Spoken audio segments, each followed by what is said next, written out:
We are getting ready to pull this motor out. Alright, so next we just have to do the exhaust. My buddy went down there and he pulled it out from the fuse box from inside. Just gotta pull the wire out, set it on here. Line disconnected.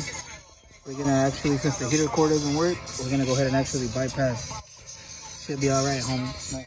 Gonna do a lot of pull on this, right? Okay, I guess he didn't hear me.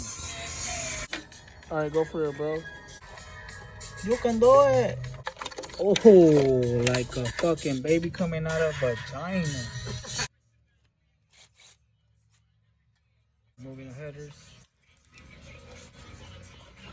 Already disconnected pretty much everything. We just have to disconnect the shift linkage and we'll be good. Alright, now we're taking off the axles. We have already removed the shift linkage. Take off that clamp and the sputter pin. Check it.